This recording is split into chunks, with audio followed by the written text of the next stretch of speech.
Hello and welcome. I have joined by Aleksandar Mitić. He is the Senior Research Fellow at the Institute of the International Politics and Economics, Belgrade, Serbia. Thank you very much, Aleksandar. Thank you very much. Thank you. So he is here on the International Forum of the Overseas Studies on Xi Jinping Thoughts on Socialism with Chinese Characteristics.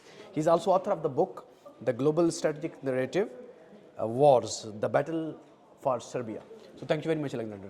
Thank you. So how you see this forum titled with the International Forum of the Overseas Studies on Xi Jinping Thoughts on Socialism with Chinese Characteristics. So how you see in terms and in context of the Serbia about this topic? Well, first of all, this is an important topic at the global level, but also at our national level in Serbia. At the global level, it is especially important because we have been witnessing, especially in the last decade or so, really a very striking division between what are the remnants of the so-called Western rules-based world order, which has in a way decayed international law, the UN Charter, and has promoted in a way both unilateralism and unipolarity. And on the other side, especially since the launch of President Xi Jinping's Belt and Road Initiative and other initiatives, we have seen a completely different view, which is critical of the Western rules-based world order, which is promoting true multilateralism and which is based on no double standards on territorial integrity, which is against expansion of military alliances, which is against sanctioning outside of the UN level.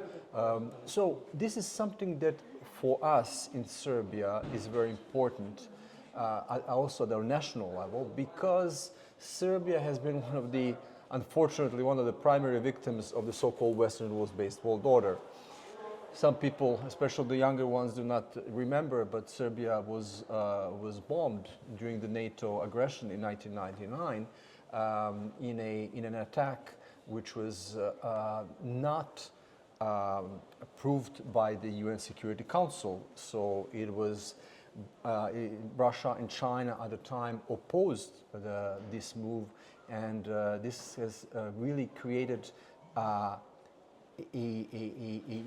it has deeply wounded international law already in 1999, and then again in 2008, when Western states masterminded the so-called unilateral declaration of independence of the province of Kosovo from Serbia, which was recognized by Western states, again in violation of international law and in opposition of Russia and China. So for us, President Xi Jinping's initiatives have come at the right time, at the ripe time as well. And this is why you could see, for example, when the president of Serbia, Aleksandar Mitić, was in Beijing during the military parade marking the 80th anniversary of the victory in World War II, he actually immediately supported the Global Governance Initiative only 2 days after it was launched at Tianjin, the Shanghai Cooperation Organization Summit. So this was just the latest in the series of endorsements by Serbia to the Xi Jinping's global initiatives. Serbia supported every single one of them. Yeah. So in your book, you also mentioned about this Xi Jinping world vision. Yes. So how you analyze, especially the Chinese outlook and the President Xi vision to the world, yes, especially in the context of the Chinese characteristics, socialism with socialism. Yes.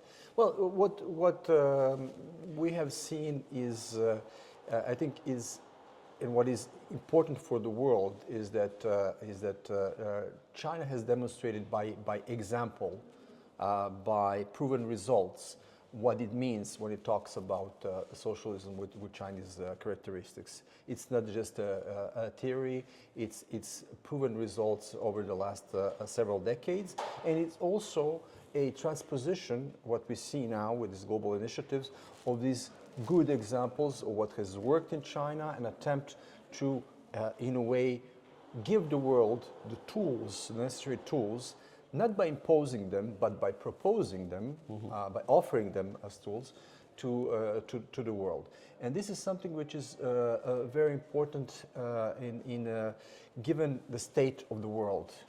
We have heard at the forum today what is the state of the world today in terms of a lack of progress toward achieving the UN Agenda 2030. We have heard that we're 80% of these goals, which are supposed to be achieved by 2030, are off track.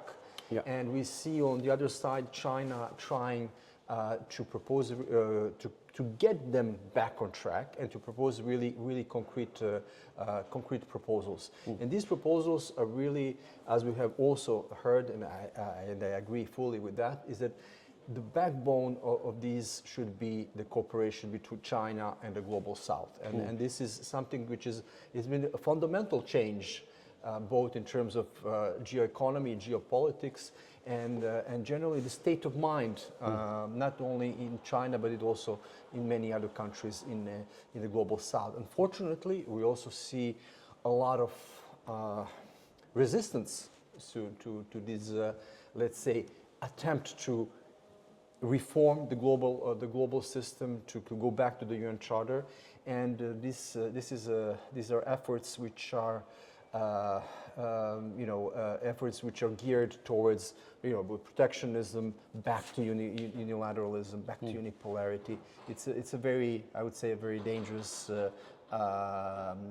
trend that we're seeing, especially this year, and it shows that in the years to come, we will see this, let's say, very clear difference between these two trajectories, and hopefully the one that is proposed by President Xi Jinping is going to be the one which will get a larger consensus and larger adherence by a majority of the states. My last question: that the panel that you are going to speak, what is your the points that you are going to address in this panel? Yes, I will speak. I wanted to go back and to focus on the Serbian experiences, and on how what are the cornerstones of Serbia-China cooperation? Why Serbia has become, in Europe, has elevated its bilateral relations with China to the highest level.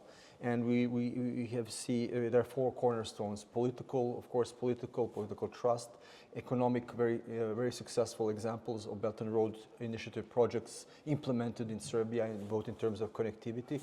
Just right now, I mean, we have had a couple of weeks ago the opening of